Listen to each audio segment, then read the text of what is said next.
Queridos amigos, hermanos, les saludo en el nombre de nuestro Señor Jesucristo, con todo el amor de nuestro Dios.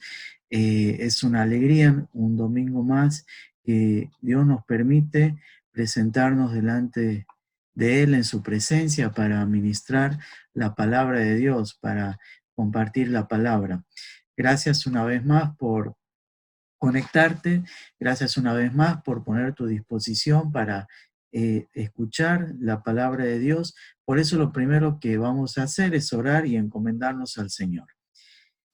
Amado Dios, querido Señor, gracias por amor tan grande has derramado a través del Señor Jesucristo, tu amado Hijo a quien has dado para que a través de Él podamos tener perdón de nuestros pecados y recibir la vida eterna. Gracias, Señor, porque ese amor también has demostrado al enviar tu Espíritu a nuestras vidas, Señor, el día que hemos creído en ti, el día que, Señor, tú has salvado nuestras vidas y nos has convertido de las tinieblas a tu luz admirable.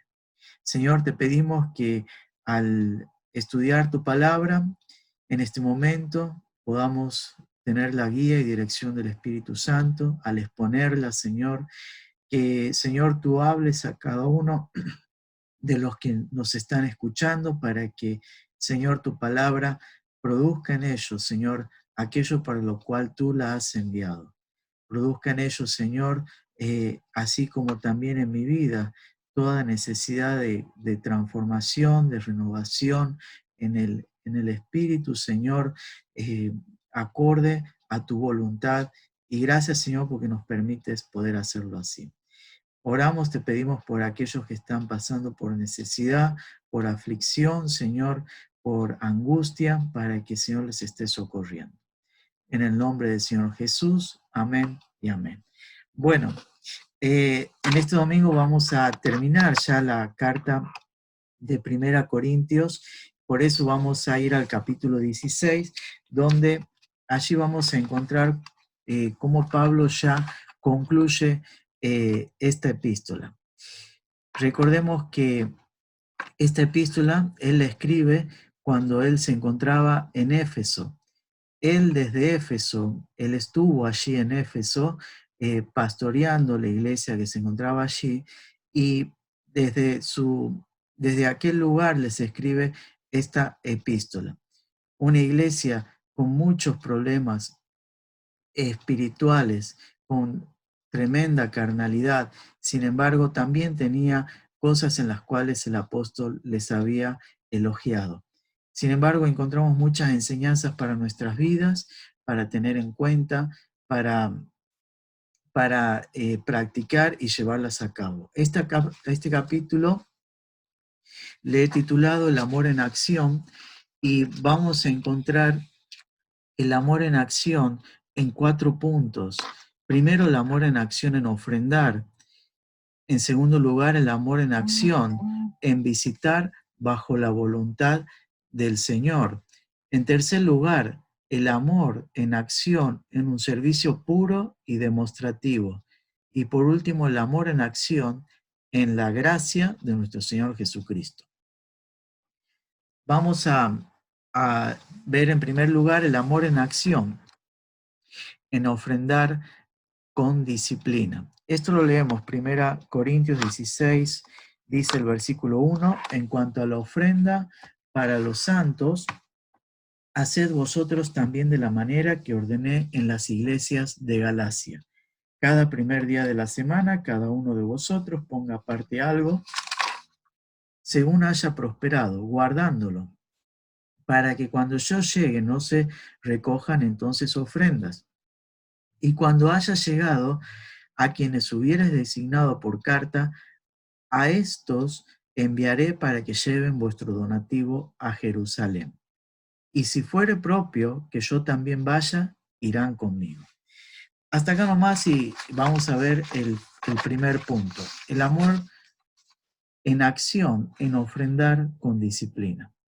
El apóstol Pablo tenía a cabo un proyecto delante del Señor y con la autoridad apostólica y con el amor que el Señor había puesto en su corazón y con amor a aquellos que habitaban en Jerusalén, de llevar un donativo, una gracia, una ofrenda a los hermanos que estaban en Jerusalén. Los hermanos en Jerusalén, la iglesia que estaba en Jerusalén, no le estaba pasando nada bien. Imagínense, hermanos, que eran judíos, que se habían apartado del judaísmo y que no solo habían dejado aquellas antiguas tradiciones del judaísmo, sino que tenían la nueva vida en Cristo. Habían reconocido al Señor como Salvador en sus vidas y estaban viviendo la vida abundante en Cristo. Ahora, ¿esto qué significaba para ellos? Significaba ser expulsado de las sinagogas, significaba ser expulsado del judaísmo, significaba hasta en muchos casos ser expulsado de las propias familias y hasta quedarse, ser expulsado de las escuelas, del trabajo. Entonces, pasaban sí una circunstancia no nada agradable. Algunos creen que estas eran las principales necesidades que tenían los santos de Jerusalén, las persecuciones que vivían por causa del cristianismo. Otros pueden decir que es también por el hambre que había en toda la tierra, como se menciona en Hechos 11:28. Sea cual fuere la razón, el apóstol no era indiferente a esto y ponía esta enseñanza por todas las iglesias a las que iba. Principalmente las iglesias que él iba eran iglesias de regiones no judías, gentiles. Él era el apóstol de los gentiles. Entonces él dice, así como ordené a las iglesias de Galacia, ya había estado por allí. Las iglesias de Galacia, Iconio, Listra, Derbe, aquellas iglesias de las regiones de Galacia, la Odisea. Bueno, él había ordenado allí levantar este donativo. Ahora esto nos deja muchas enseñanzas para nuestra vida, de qué manera también nuestro amor no debe ser solo de palabra y de lengua, sino en hecho y en verdad. Y debe ir más allá de nuestras palabras y de nuestros labios. Acá el amor alcanza a aquellos aún con lo que nosotros podamos dar de nosotros mismos. ¿Cómo enseña Pablo a dar esta ofrenda? Vemos una ofrenda de santos, de hermanos en la fe, para hermanos en la fe. Cómo la iglesia de Cristo no debe descuidar a los que son suyos.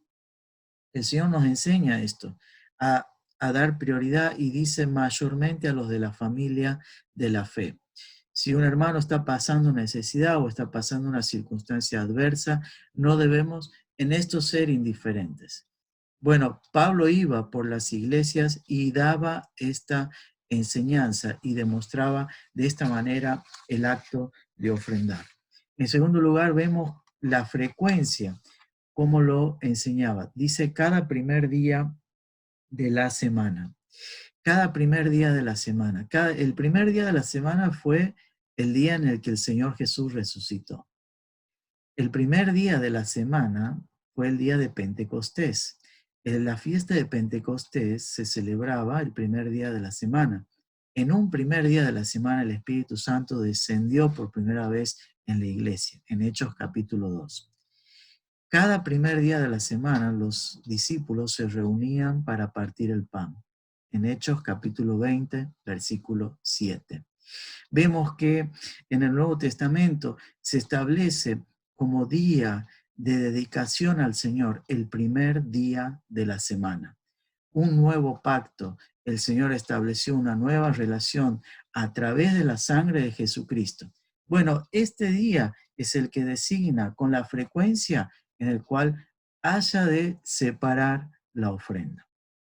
En tercer lugar, vemos eh, quiénes lo deben hacer. Cada uno, la individualidad de la ofrenda. Cada uno, el rico y el pobre, el judío y el gentil, el amo o el empleador y el siervo o el empleado. Todos deben separar esa ofrenda. Después dice, cada uno dice, ponga aparte algo según haya prosperado. Uno tiene que entender que todo lo que tiene es lo que el Señor le ha dado. Su vida, su salud, sus bienes, todo se lo ha dado el Señor. Entonces uno dice, ponga aparte algo. Dios nos ha dado la responsabilidad de ser administradores de la vida, ser administradores del tiempo, ser administradores de los bienes, ser administradores de los dones espirituales que Dios ha dado a cada uno. Bueno, acá también incluye la provisión material.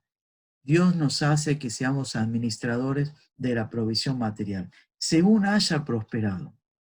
Ponga aparte algo, ora al Señor, encomenda tu vida al Señor, administra, hace tu listita de ingresos y egresos y poné en la prioridad aquello que vas a entregar al Señor, luego de haber cumplido con tus responsabilidades de pagar los servicios, de pagar los impuestos, de separar para la manutención familiar de tus hijos, etcétera, porque Dios también nos hace responsables por el sustento de toda la familia.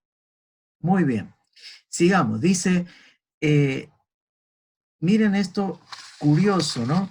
Dice, cuando haya llegado, porque Pablo tiene en su proyecto ir a verlos, a quienes hubieres designado por carta, dice el versículo 3, a estos enviaré para que lleven vuestro donativo.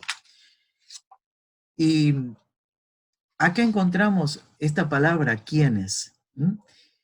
Es de notar que la ofrenda no debe quedar en una sola persona. Aquel que recoge la ofrenda no debe ser uno solo, tiene que ser un grupo de personas.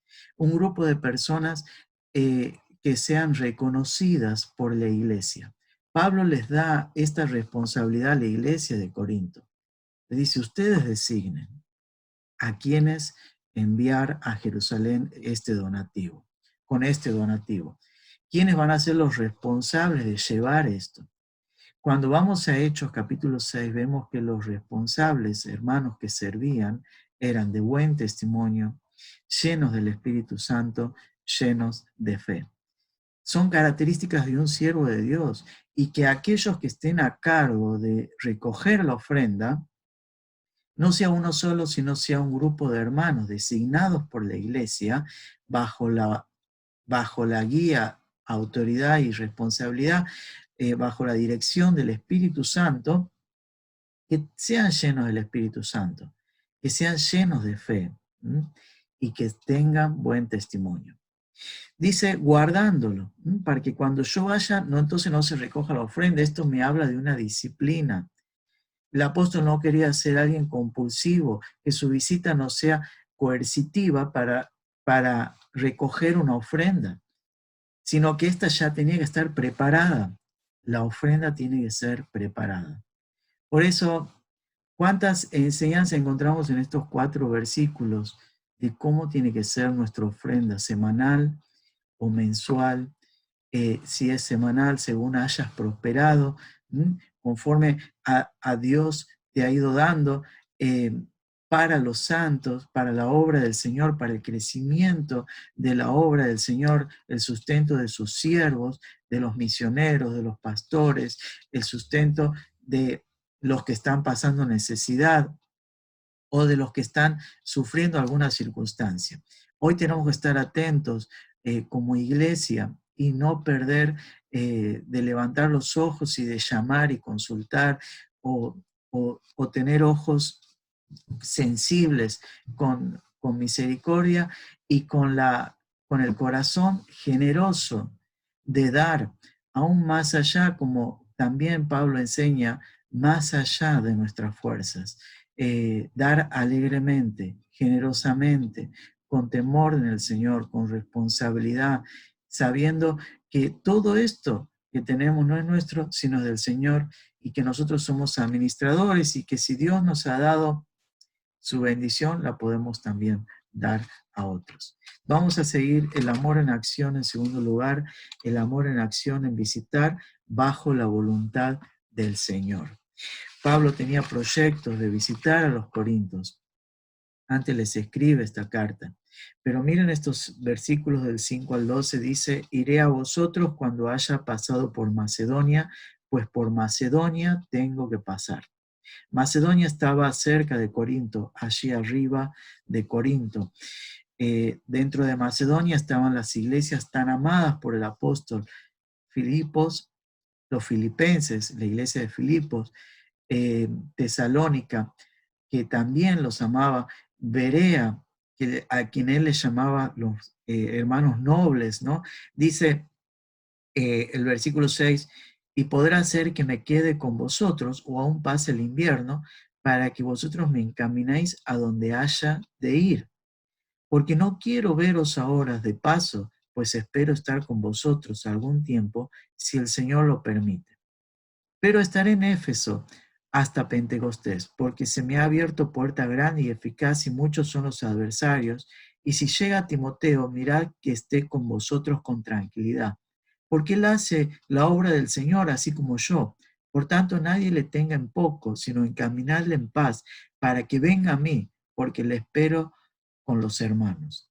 Acerca del hermano Apolos, mucho le rogué que fuese a vosotros con los hermanos, mas de ninguna manera tuvo oportunidad de ir por ahora, pero irá cuando tenga oportunidad. El amor en acción en visitar a los hermanos, en visitar a la iglesia.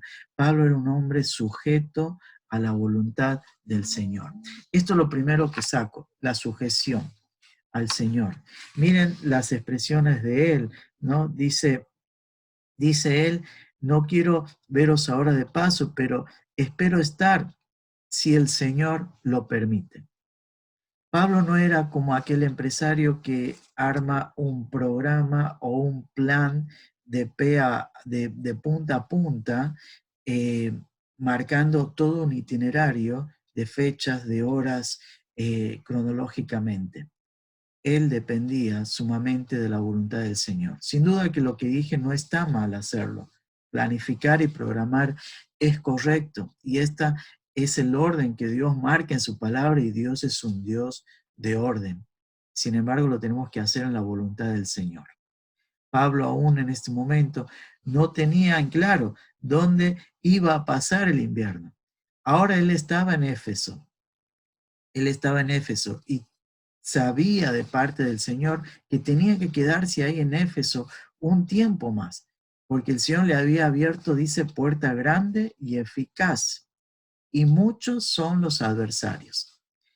En Éfeso estaba trabajando continuamente y allí Dios estaba sembrando el Evangelio de las buenas noticias, liberando de la idolatría, librando del paganismo, de la inmoralidad sexual a la que estaba sometida toda aquella ciudad, porque muchos son los adversarios. Allí estaba la magia y actuaba en las tinieblas y todo el culto a la idolatría, a la diosa Diana de la fertilidad. Bueno, Pablo pastoreaba la iglesia de Éfeso y desde allí les escribía esta carta a los corintios con mucho amor en el Señor. Pero él se sujetaba al Señor, a la voluntad del Señor. Qué importante esto, quienes están en la obra del Señor y a vos, querido hermano, querida hermana, que de alguna manera formás, sos un hijo, una hija del Señor y formás parte de la iglesia del Señor, es estar activo en la obra del Señor. ¿De qué manera? Sujetándote a Él.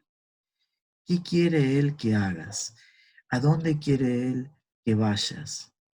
Que enseñes, que hagas, que trabajes, que, que lleves un donativo, una ayuda, que consueles, que estés presente, des un abrazo. Bueno, todo aquello que significa representar al Señor en su obra. Sigue diciendo, y encontramos allí la recomendación a Timoteo. ¿Mm? Claro, si llega Timoteo, mirá que esté con vosotros con tranquilidad. Timoteo era su amado hijo espiritual, un hijo espiritual, a quien le recomienda y a quien le envió a los corintios hasta tanto para que la iglesia sea pastoreada. Dice, porque él hace la obra como yo. ¿Mm? Timoteo era un fiel siervo del Señor. Pablo le había alentado a Timoteo a que en ningún momento sea cobarde, sino que Dios nos había dado espíritu de valor, de dominio propio y de amor. Y les dice, les recomienda delante de los corintios que se sujeten a él, a Timoteo, y que le encaminen en paz, para que Timoteo no sufra de angustia eh, por la situación que puedan vivir los corintios y, y pueda sujetarse de esta manera al Señor. Pero y por último, le recomienda a Apolos. Habla de Apolos. ¿Quién era Apolos? Apolos era un hermano en la fe en el Señor que le vemos allí en el libro de Hechos, cuando llega eh, Apolos a Éfeso, eh, es reconducido por Aquila y Priscila. Apolos era un varón poderoso en las escrituras, dice la palabra de Dios. Un hombre ferviente en la enseñanza de la palabra de Dios, lleno de fe. Pero le vemos también un hermano que si bien predicaba, evangelizaba y enseñaba la palabra de Dios con mucho fervor y temor, le vemos un hombre humilde que supo recibir el consejo de Aquila y Priscila para ser encaminado correctamente en el camino nuevo del Señor, en recibir el Espíritu Santo y tener la vida en el Espíritu, porque él esto todavía no había entendido en un principio. Y le vemos a Apolos en Hechos capítulo 17 que queda en Corinto. Los corintios lo conocían. Sin duda Apolos también estuvo allí ministrando entre los corintios. Y ahora en esta oportunidad, cuando Pablo le está escribiendo, vemos que no está allí. Apolos también fue uno de los pastores de la iglesia en Éfeso. Tal vez en este momento estaba con Pablo. Y Pablo le rogó que fuera a ver a los corintios. Pero Apolo dijo no. ¿Por qué? Porque se sujetaba a la voluntad del Señor. En otra oportunidad iré. Vemos cómo aún siendo un siervo de Dios y siendo Pablo una autoridad apostólica, Apolo supo sujetarse a la autoridad del Señor. Pablo no menciona absolutamente nada malo en esto, sino que eh, recalca tal vez el pedido que los corintios hayan hecho de enviarlo a Apolos y Pablo hace esto en mención. Pero Pablo amaba a Apolos como un hermano en la fe y por eso quería que fuera a los corintios, pero Apolos tenía la dirección y voluntad del Señor de saber dónde estar. Esta es la libertad que Dios nos da como hijos de Dios, como siervos de Dios, de no estar bajo las órdenes de un hombre, de no estar bajo las indicaciones de una autoridad humana o de una eh, autoridad mundana de ninguna manera, sino bajo la autoridad del Señor. Y como siervos del Señor debemos estar atentos a esto. Vamos en tercer lugar al amor en acción. En este punto encontramos en un servicio puro y demostrativo. Pablo ya va escribiendo las últimas líneas. Bueno, él no las escribe, las va dictando. Velad, versículo 13, estad firmes, portaos varonilmente y esforzados. 4 indicaciones muy importantes en la vida. Velar es estar vigilante espiritualmente, no dormirse, estar despierto en el Señor. Dios quiere que hagamos esto. El Señor usaba mucho esta expresión en los evangelios, que estemos despiertos. ¿Por qué? Porque dormidos es cuando Satanás ataca y cuando caemos y cuando flaqueamos y nos apartamos del Señor. Dice, estad firmes en la fe. Esto es retener la doctrina. Firmes en la fe se refiere a la revelación que Dios nos ha dado, al cuerpo de verdades espirituales que Dios nos ha dejado. Esta es nuestra fe, en esto creemos, en Él, a estar firmes y no ser llevados por vientos de doctrina, por falsas enseñanzas. También dice, portaos varonilmente, esto que está diciendo, a ser valientes. Y esto no es solo para hombres, es para mujeres, es para todos, es para todos. Esto significa ser valientes. En la NTV ustedes lo van a leer, ser valientes, pero originalmente quiere decir que se porten con la sabiduría de un hombre, con la madurez y coraje y valor de un hombre, no como niños, no con miedo, no con una actitud infantil de ninguna manera. Dios nos quiere como hombres valientes. Y dice esforzaos. El esforzaos es el fortalecerse con poder en el espíritu. Efesios 3, 18. La fortaleza espiritual no viene de la naturaleza humana, lo que el mundo hoy predica. No viene de acá dentro del hombre. No, de ninguna manera. La fortaleza espiritual viene del Señor. Y esa es la verdadera fortaleza. Ese es el verdadero poder. Cuando Dios te da vigor, te da poder en el Espíritu Santo para ir y hacer la obra de Dios.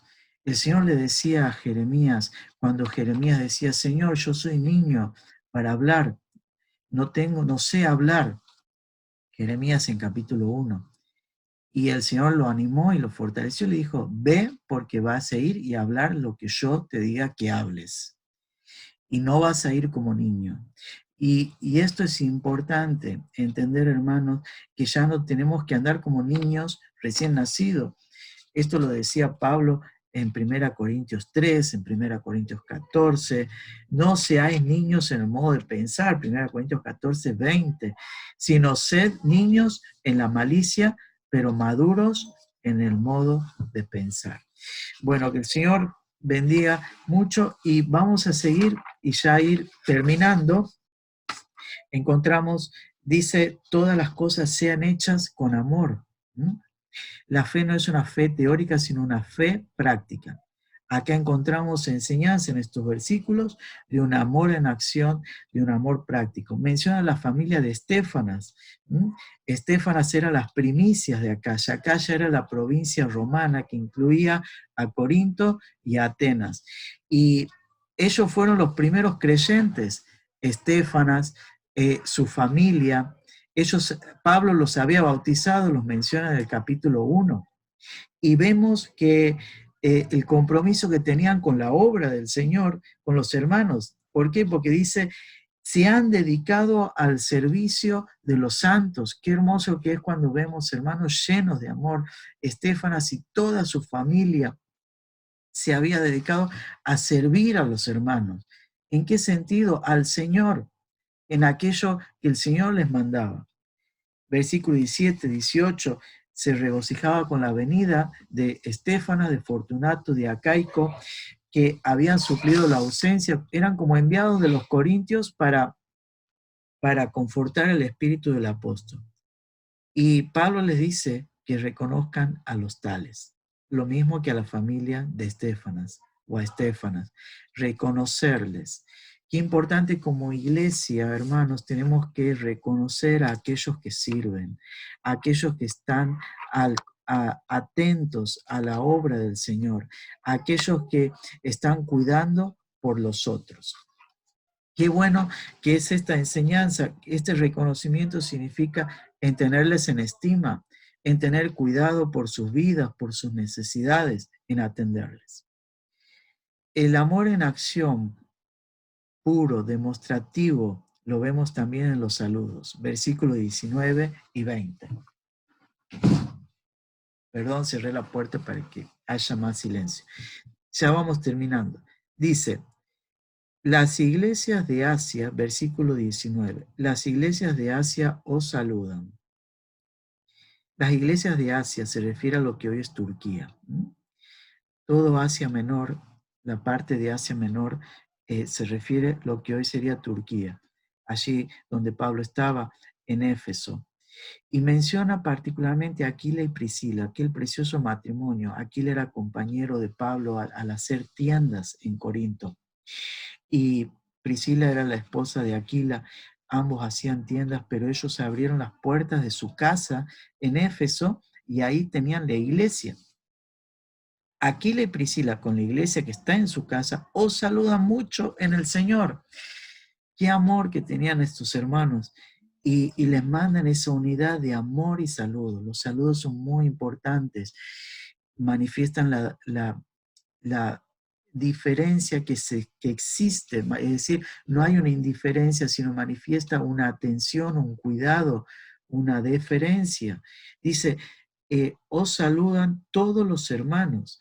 Versículo 20, saludaos unos a los otros con ósculo santo. Esto significa un beso santo. No, por supuesto, en los labios, sino en la mejilla, en la frente, con amor. Hoy, por supuesto, no podemos hacer esto por la pandemia y nos damos el codo o nos damos un saludo de lejos, pero eso tiene que significar un verdadero amor.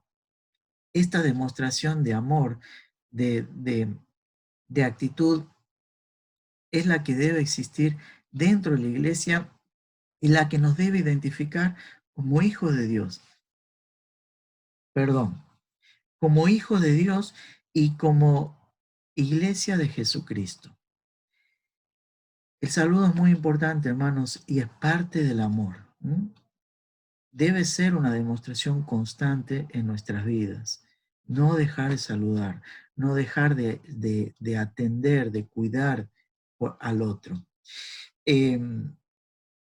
Sigue diciendo el versículo 21, yo, Pablo, os escribo esta salutación de mi propia mano. Pablo dictaba las cartas, otro le escribía, pero siempre tenía la costumbre, las últimas palabras, escribirlas de su puño y letra.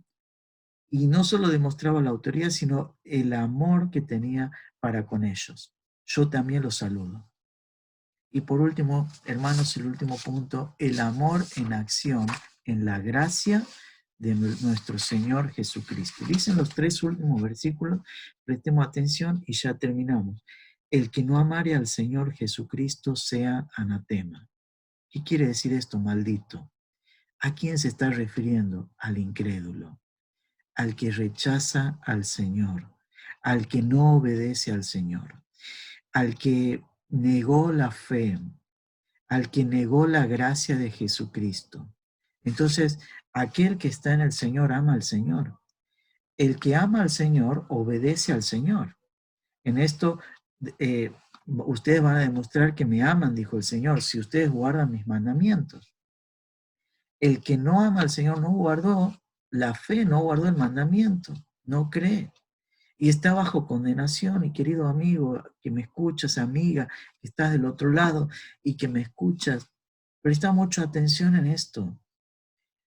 ¿Has amado al Señor? ¿Crees en el Señor en tu vida como tu único y suficiente Salvador personal? ¿Le has pedido perdón de tus pecados? ¿O vas a permanecer indiferente a su palabra? ¿Vas a pisotear la sangre de Cristo? Mira, horrenda cosa, dice la palabra, es caer en manos del Dios vivo. Dice que el que rehúsa creer, el que no quiere creer, la ira de Dios está sobre él. El Señor Jesús dio su preciosa vida por amor a ti, para morir por tus pecados. Derramó su sangre preciosa para que todo aquel que en él cree, dice la Biblia, no se pierda, sino tenga vida eterna. El que cree en el Señor le ama al Señor, porque le obedeció, tiene fe en él. Ahora, cuando entremos a estudiar en los próximos domingos las cartas a las 7 iglesias, vamos a ver aquello que significa el primer amor. El primer amor. Muchos creyentes hoy en día han perdido ese primer amor. Tengo contra ti, decía el Señor en su primer carta a la iglesia de Éfeso en Apocalipsis capítulo 2. Tengo contra ti que has perdido el primer amor. Querido hermano y hermana en la fe, no es este el versículo, la enseñanza, pero no sea que en tu vida hayas perdido ese primer amor al Señor.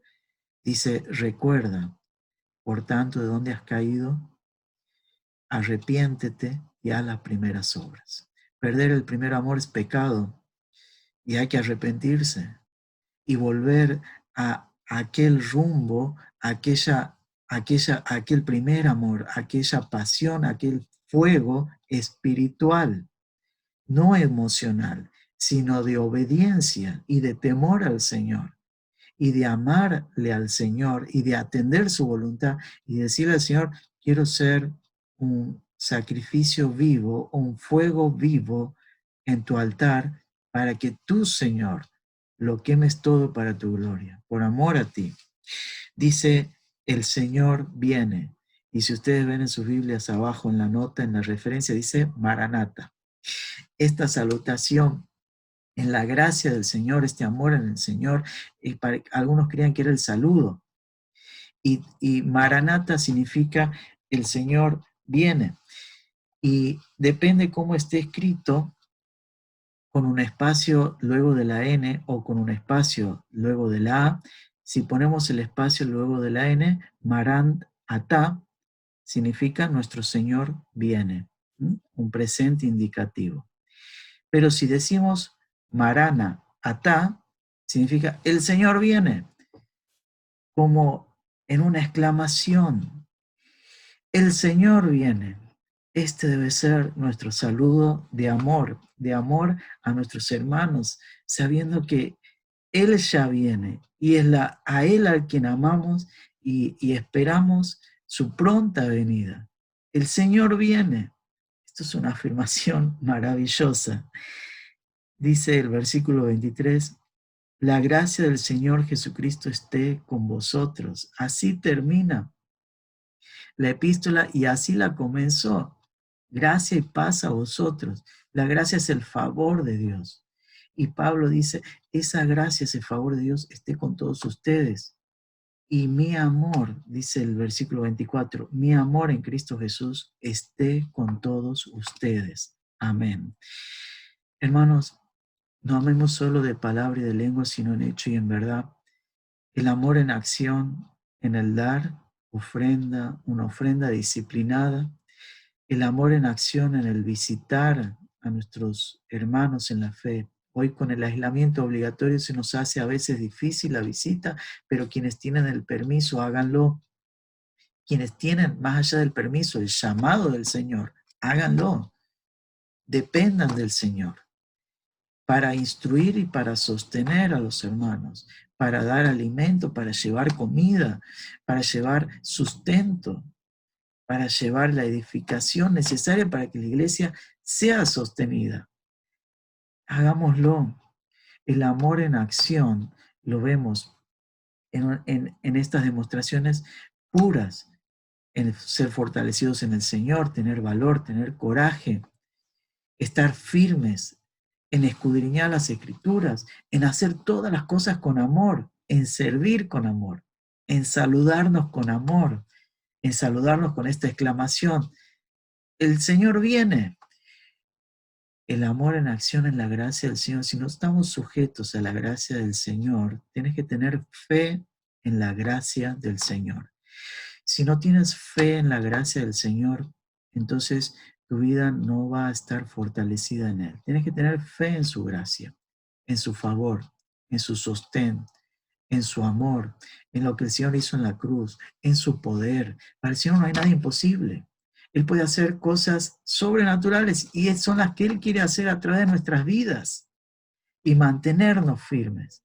Esa es la gracia de Dios, donde su poder se manifiesta, su amor se demuestra y lo podemos dar para con los otros, para que otros también crean en el Señor. El Señor te bendiga mucho. Oramos, así nos despedimos. Señor, glorioso eres, maravilloso eres. Tu gracia, Señor, es preciosa.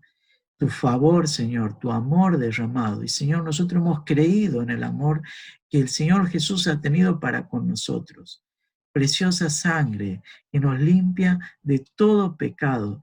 Precioso eres, Señor, que continuamente intercedes por nosotros. Gracias, Señor, por el Espíritu Santo que nos llena de tu amor y de tu gracia y de tu poder y de valor, Señor, para salir a hacer la obra que tú nos has mandado que hagamos. Obra de amor, por amor a los santos, por amor a aquel que está perdido, para que todos crean en ti. Señor, glorioso eres. Gracias por tu palabra, por una vez más todo lo que nos das. Gracias por los que, Señor, preparan los medios, la edición. Gracias, Señor, por los que preparan todo el sistema y porque A través de ellos, Señor, tú permites que pueda llegar a los hogares que se disponen para recibirla.